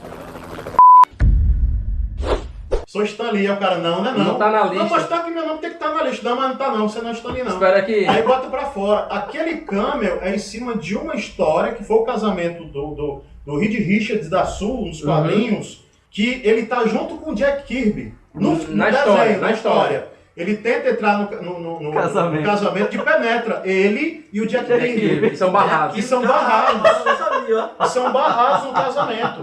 Aí foi em cima daquilo ali. Né? Ele disse, é um reboot do casamento do Seu Fantástico e a Mulher Invisível nas histórias agora, que teve uns 6 casamentos dele. Vai rebutando a história e eles vão casando. O mais bacana foi aquilo dali, porque ele lembrou do Jack Kirby naquela cena. O meu cameo do Stan Lee no cinema que eu achei mais bacana, cara, é no espetacular Homem-Aranha, né, que ele enfrenta o Lagarto, né, que é o... Ele salva, né? E ele tá, aquela luta deles dentro da biblioteca, joga mesa, eles estão lutando dentro da biblioteca e ele tá com um fonezinho de ouvido aqui, tá, ele é um bibliotecário, mexendo nos livros aqui, pai e tal. Vem uma mesa nele aqui, o Homem-Aranha puxa, joga no Lagarto e eles lutam e ele não tá ele tá com os fones de ouvido. Não sabe o que tá acontecendo. Pra mim é muito... Foi muito massa. Eu acho que pra mim é mais engraçado. Tem uma forte também, que é no Homem-Aranha 3, né? Que é do Sanheim, que ele para de frente a um letreiro, aí ele conversa com o Peter Parker e fala, né? Que você incentiva ele, né? Homem-Aranha recebe a chave da cidade por salvar a filha de um capitão da polícia. Tá vendo? Uma pessoa pode fazer uma grande diferença. É o que eu acho. No momento em que ele tá naquela transição, que eu acho que ele já perdeu o simbionte do Venom, e tá meio assim, se ele volta a ser Homem-Aranha ou não. E aí o Stan Lee fala com ele também, incentiva, é um forte, é uma cena mais forte, mais emblemática.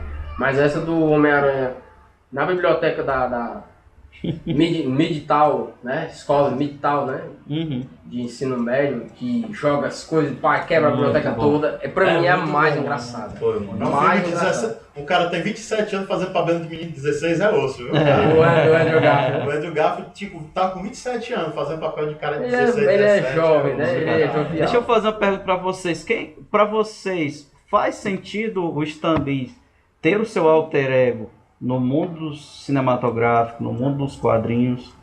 E quem era ele nos heróis? É o Luke Man ou o Ona Borval? Pra mim é o Ona Borval. Também. Eu acho que eles vão conseguir, nos próximos filmes, tentar retratar ele assim. Porque agora com a tecnologia você consegue remasterizar o personagem, criar digitalmente. Se for fazer o Guerra Secreta... Invasão Secreta. Invasão Secreta, ou também o próprio Guerra Secreta. Se for para fazer uma história assim, uma história envolvendo, porque o Capitão América, o Chris, não vai estar. Provavelmente vai ser o Bucky ou então o Falcão, né? Falcão ou o Bucky. O Homem de Ferro já mostraram umas fotos, uns vídeos. Pepper? Da Pepper. Além da Pepper tá com a roupa do Homem de Ferro, até uma lápide com o nome de Tony Stark. E aquele garotinho que apareceu no Homem de Ferro 3 está acreditado no próximo filme, que ele provavelmente vai aparecer, né? Eu acredito assim, ó. E outros dizem que vai ser a irmã do Pantera Negra. Mas vai ser o Homem de Ferro, né? Eu também acho difícil. O universo de filmes. Um personagem bem interessante. O que você acha do universo de filmes antes do Homem de Ferro, depois do Homem de Ferro? Porque depois do Homem de Ferro a gente teve alguns outros filmes, os espetacular Homem-Aranha 1 e o espetacular Ameaça de Electro.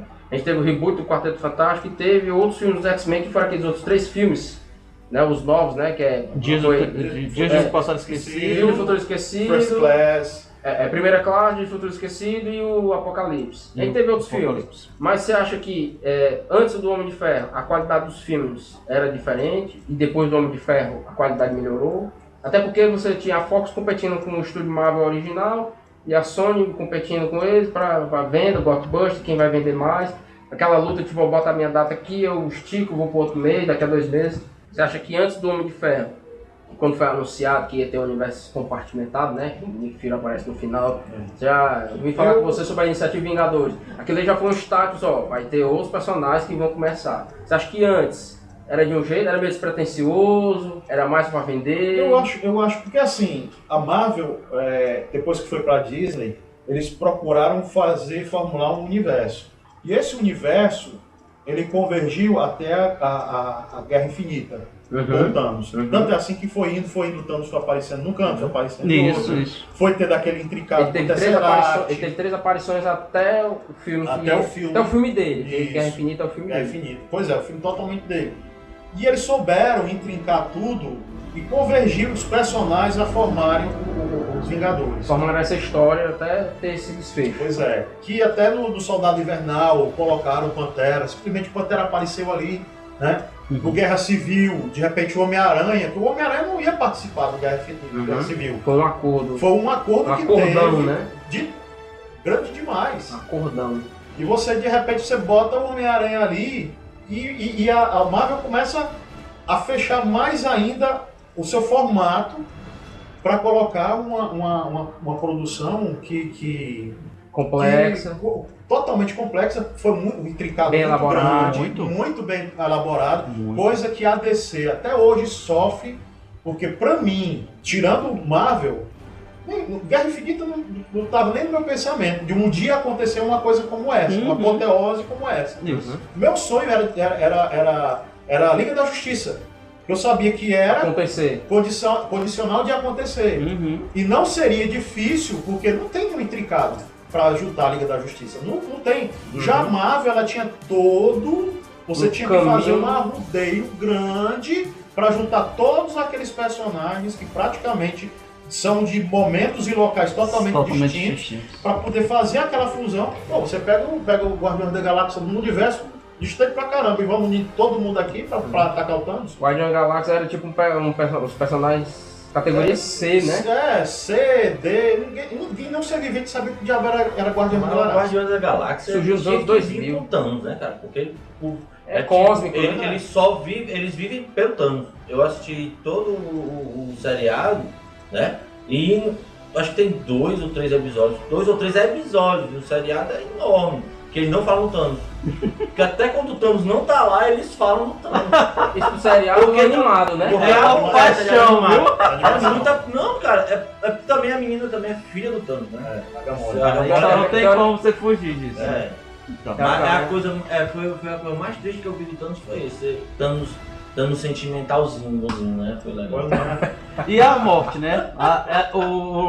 O plot dele com a morte que faltou no filme, aquela relação com a entidade. Todo mundo achava que iam colocar ela como sendo a substituta da morte. Na verdade, o filme ele é uma adaptação do Desafio Infinito, Manopla Infinito, Guerra Infinita. Né? São 3 revistas, né? São. Desafio, Manopla e Guerra Infinita. É uma adaptação, não precisa ser igual. Até porque você não tem alguns personagens que estão lá, tipo Mephisto, não aparece, né? E eu acho que eles adaptaram e eu acho que ficou até o guardião de uma das joias do infinito não é o Caveira Vermelha e no filme é. Que isso aí foi, acho que, a maior surpresa do filme, que todo mundo ficou procurando saber onde é que estava a joia da alma e como é que um H ia completar o negócio lá, o acrônimo não, tem um nomezinho, que é as letras dos recipientes da joia formava o nome Thanos, e até hoje a gente tá sem saber o que é o H do coração, né? Que ele sacrificou a filha, ele se emocionou, é um negócio de ligação. Pois é. Será que é Heart, né? O H do Thanos? Ninguém sabe. Então, aquilo ali prendeu, acho que é uma jogada, né? Pensada também por Stan Lee, pensada pela Marvel, como todos. E os roteiristas, né? Vamos botar aqui as joias com os seus recipientes que condensam as joias, vamos botar aqui como formando o nome do cara. São 6 joias, o nome do cara é 6 letras. O Tesseract já existia há muito tempo, né? É o cubo cósmico. O Tesseract tem até mitologia em cima disso. Então, botar uma joia ali, aí vem o Éter, vem o Scepter, vem o Necklace e o Orb, aí vai montando. Cadê o H? O que é? E aí eles colocaram no desfecho, acho que mais para despistar todo mundo. Tem nada a ver. A consciência, muitas vezes você, durante o filme, o que mais me impactou durante o filme foi...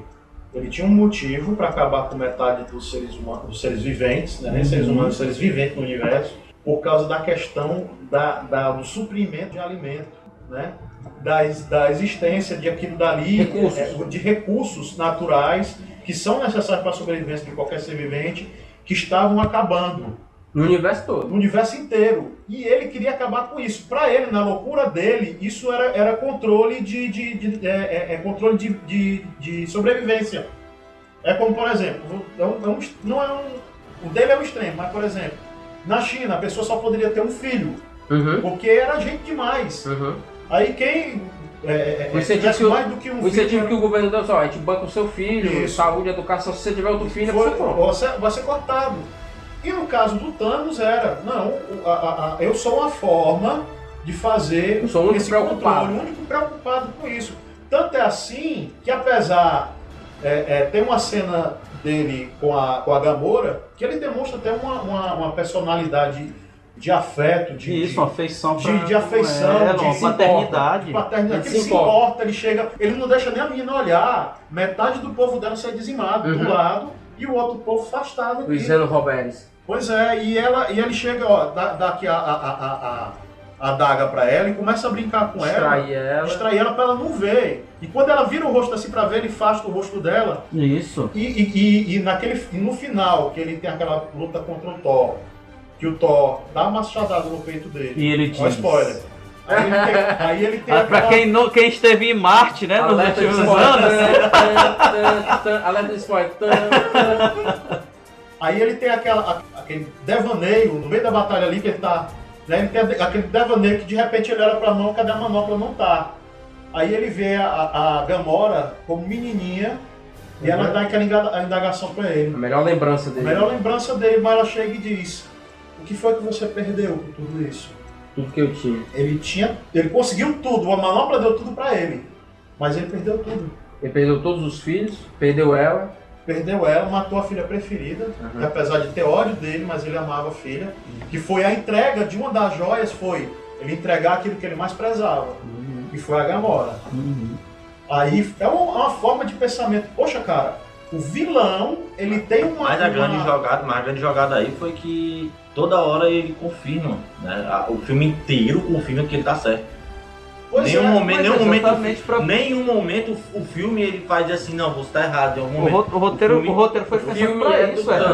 Isso foi falado pelo Kevin Feige, pelo próprio Stan Lee, pelo roteiro, pelos irmãos Russo. Esse filme, o Thanos mesmo fala. O Thanos diz assim, viu como depois que eu tirei metade da população lá, todo mundo vive feliz no teu planeta. Falou pra Gamora. Eu sou perfeito, é muito bem pensado. Na verdade, é assim, o Thanos ele tem um conceito e ele, antes de... Na verdade, eu acho que isso deve ser mostrado no filme 4, no Vingadores 4. Acho que vai mostrar como foi que ele teve acesso à informação das joias.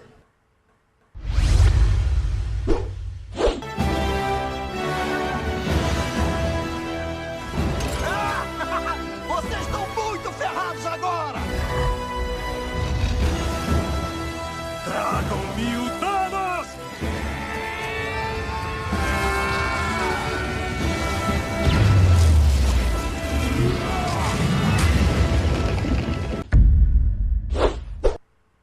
Caso aos quadrinhos, já no filme, quadrinhos. A intenção já era pra culminar na Guerra Infinita e então foi só metade. No filme. No filme. Você pode perceber também que o posicionamento ideológico do Thanos, ele tem referências muito claras. Quando você diz que o roteiro... No filme ele só mata metade. Quando você diz que o roteiro ele tá todo o tempo em Guerra Infinita, tá todo o tempo pregando e reafirmando a ideia dele, tem referências claras a Malthus. Aí você vai lembrar das aulas de geografia do ensino médio. PAPG. Malthus ele tinha isso, o controle da população a partir de o quê? Metade da população para poder aproveitar os recursos. Isso. E também vai ter referências dele sacrificando a filha com a própria referência bíblica judaico-cristã. De um Deus que sacrifica aquilo que ele mais preza pelo bem de uma maioria. Quem é que sacrifica o filho? Jacó, não? Abraão e o próprio Deus, né? Esse cristão que vai sacrificar Jesus. Então você tem as referências claras ali. Que é justamente para poder você pegar e não, o público não afastar tanto do Thanos. Não ser assustador. Meu ficar assim, meu que simpatizar com não ter raiva do vilão. Não ter raiva do vilão. E aí cria um sentimento complexo no público. Onde ele não concorda, mas ao mesmo tempo ele simpatiza. E faz sentido. Faz sentido para a pessoa, porque tem referências claras para ele. E existe análise, né, em sites especializados e com relação ao porquê dele buscar as joias para poder fazer isso. que cada joia vai ter um significado nesse arrebatamento dele. A joia da alma é para onde as almas vão. A joia da mente é para que a mente de todas as pessoas que vão ser arrebatadas ou desligadas ou dissolvidas Da realidade, da né? realidade, elas não sintam, elas sejam tipo meio, são anestesiadas. O acesso à mente de todos tem que ser simultâneo para que as pessoas não sintam a dor. A joia do poder é ela que dá o poder de Para ele o alcance de todo. A joia do poder é o que dá o poder dele poder conseguir todo pessoas. o universo, abarcar todo. E o que é que abraça isso? A joia da realidade. Ela é quem dá a condição dele poder alterar essa realidade. A joia do tempo faz com que você vença a distância tempo, luz, anos-luz. Eu vou alcançar. No instante, no instante, no piscar, é no a joia do tempo estalar do e a dedo. joia do espaço em paralelo. Eu vou alcançar o universo inteiro. Estalar do dedo. Porque eu tenho a abertura, acesso ao... É tanto que quando o Fausto de Eva entrega na joia, ao Tesseract pro Thanos, o universo está a seu alcance, ou seja, o universo para ele pode estar... Não existe fronteira. Ele está em todos os lugares ao mesmo tempo, então é joia do espaço e tempo, ao mesmo tempo trabalhando junto, a realidade fazendo com que aquilo seja possível, poder dando o poder dele fazer, a mente apagando a dor das pessoas e a alma aprisionando. Então ele não poderia fazer, ele poderia até nem conseguir completar a missão dele, que é de controle populacional do universo, se ele fosse fazer planeta por planeta. Então ele vai atrás dos artefatos, assim como Caveira Vermelha. Eu vou atrás de objetos místicos e tudo. Pesquisa, mitologia, né? Porque é como C.S. Clarke, C.S. Lewis, né? Magia é a ciência que não entendemos. Então ele vai atrás da mitologia, buscar essas coisas mágicas, misteriosas, que tem um poder obscuro. E não, isso aqui tem alguma ciência, aí ele vai atrás. E aí tem o lance dele com a fabricação da manopla, tem o link com o Odin, que tinha uma réplica, e ninguém sabe se a do Odin era verdadeira, a dele é uma réplica, se as duas são iguais. A Hela diz que é falsa. Ela que é falsa. Falsa, né? Ela empurra essa daqui é falsa, ela tá vendo. Então, existem diversas teorias, mas assim... lá na casa do Anão, tinha mais uma manopla. Tinha a forma, né? Tinha forma. Tinha a forma dela. Existe uma teoria que diz que... É interessante aqui, pessoal, que nós estamos fazendo agora um IagoraCast, o Agora Movies juntos, né? Nós estamos com spoiler total do próximo filme de Guerra Infinita. Com certeza, né? Então, para os dois juntos. E a gente agora vai para nossas conclusões finais, né? Colocar aqui em pauta novamente o Stan Lee. Logicamente que não dá para tirar assim. Separar Stan Lee da Marvel. Não dá para separar Stan Lee do universo Marvel, do movimento do cinema, universo do quadrinho. Aí, porque a própria concepção da produção tem o DNA dele, né, cara? E a gente vai ficar agora órfão, né? Vamos ficar órfão. Vingadores é uma criação dele, né? Poxa, todos os personagens são criação dele. E agora eu queria que todo mundo começasse a falar as suas conclusões finais e mandasse um abraço. É hora também de fazer aí o seu jabá e ter aquele momento só seu com Stan Lee. Cara, eu queria dizer que estou muito triste pela perda de Stan Lee, quem não, né? Todos. E que espero que todos os criadores, roteiristas, produtores desse universo que amamos tanto, que é o universo Marvel, dos quadrinhos, DC também, possam nos presentear com novas ideias e novos roteiros aí para o futuro, viu? Novos produtos. Eu espero de coração que sem o Stan Lee vai fazer um buraco grande, mas que ainda tem muita história ainda para rolar. Vai ter muita coisa ainda. Que ele deixou, né? Que ele deixou e segundo a filha dele ainda tem um herói inédito. Que ele estava trabalhando, não finalizou, mas ele começou. Damaso, faz uma indicação aí de algum filme, livro, série, não sei, o que você quiser, e depois faz o jabá aí. Faz o teu jabá aí. Cara, assim, leitura Guerra Infinita. É diferente do filme, mas é interessante você ver. A graphic novel, capa dura, beleza. Isso. E teu jabá? E meu jabá é... Fala aí teus trabalhos atuais. Alguns trabalhos que eu fiz, né? Eu fiz alguns vídeos da galera do Universo HQ, né? universohq.com.br. dei minha contribuição lá com eles. Você tem site? Você tem meu site. Uma página no Facebook, quiser falar? Tem minha página no Facebook, que é Damásio Neto, Damásio Artes, né? Que lá tem alguns trabalhos meus, alguns desenhos, alguns podcasts que eu ajudei também a participar. Tem os vídeos que eu ajudei a editar com o pessoal do SHQ. Sempre eu tô ligado em quadrinhos. Eu sou desenhista, mas meu trabalho mesmo é com publicidade, e o que eu posso fazer, o que eu puder fazer para contribuir para a nona arte, eu quero fazer. Eu amo isso, me fiz com isso, né? Hoje eu sou o que sou, mediante ao que os quadrinhos foram para mim. Show de bola. Beleza. Cara, finalizando, eu queria deixar aqui uma observação que a gente não comentou durante o filme, mas assim, o Stan Lee, ele, em uma Comic Con San Diego, né, que é a mais famosa, que ele participava, tinha as sessões lá do universo da Marvel, né, Marvel Studios, e ele chegou a falar sobre o Robert Downey Jr., né, que o Robert Downey Jr. era a cara do universo cinematográfico da Marvel, e que ele era a personificação do personagem que ele criou nos anos 60, e que ele se orgulhava muito de ter ele como o carro-chefe desse universo cinematográfico Marvel, exclusivamente Marvel, né? Porque os heróis de Marvel, os Vingadores, Homem de Ferro, Thor, Capitão América, eles eram meio que categoria C, né? B, C, eram os heróis mais secundários. E a Marvel era o que tinha direito, e aí ela produziu, sentou, né? Estudou. E com ele acabou até um paradigma que existia. Todo herói ele tinha que ter escondido a sua identidade secreta. Sim.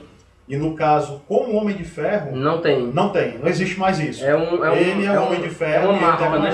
Pois é, eu Tony Stark sou Homem de Ferro. Tanto que no primeiro filme ele fala, eu sou Homem de Ferro. Então assim, e o Stan Lee tem uma participação fundamental na carreira desse ator, que hoje a gente não consegue identificar ele sem ser o Homem de Ferro. O personagem se confunde com a pessoa, e a Marvel e o universo cinematográfico Marvel e o próprio Stan Lee salvaram esse cara, né? Esse cara era envolvido com alcoolismo, com drogas, ele foi preso e ele estava desacreditado. E não faziam mais filmes com ele, né? Não faziam mais filme com ele. Ele tava na geladeira. Ele fez muito filme nos anos 80, meados dos anos 90 e aí pronto. Foi engavetado, foi pra geladeira. A Marvel resgatou ele e hoje ele é um cara bem sucedido, né? Acho que é um dos atores mais bem pagos. Acho que é o mais bem pago. É o mais bem pago das todas as produções Marvel. E ele é um dos atores mais ricos de hoje. Que além de ter um cachê altíssimo, ele ainda ganha bilheteria. Ele ganha bilheteria, ele tem cachê e outra. E ele, assim, é a cara do universo cinematográfico Marvel. Então, assim, o Stan Lee teve o poder de resgatar um cara, um ator, que é a personificação do universo cinematográfico Marvel e que estava no limbo. E foi resgatado por quê? Porque era um personagem dele e ele falou, olha, você é a personificação do meu personagem que eu criei nos anos 60. É a sua cara, é você. Feito era o Tom Cruise. Que seria um fracasso. Vai ser uma Lanterna Verde, mas isso só precisa nos próximos capítulos. O próximo podcast DC. Conclusão aí, Hercules. Cara, só tenho a dizer assim que peço a vocês que escutem, critiquem, falem mal do Jonathan, logicamente. E aqui sentimos a falta do Marques Castro, que infelizmente não pôde estar aqui porque foi subjugado pelo Thanos. Foi arrebatado para a joia. Então, mas foi bom ficar com vocês e estar com vocês em momentos. E estar com esse pessoal aqui é muito gratificante. Valeu pra vocês. Can you imagine a world without Spider-Man? Can you imagine a world without the God of Thunder? Can you imagine a world without a guy named Stan? Can you imagine a world without Tony Stark? Can you imagine a world without his Iron Man? Can you imagine a world without Captain Marvel? Can you imagine a world without a guy named Stan? Stan Lee, there has to be a Stan Lee, or we would not be happy in this universe. Stan Lee, there has to be a Stan Lee, or maybe 2 or 3 in the multiverse.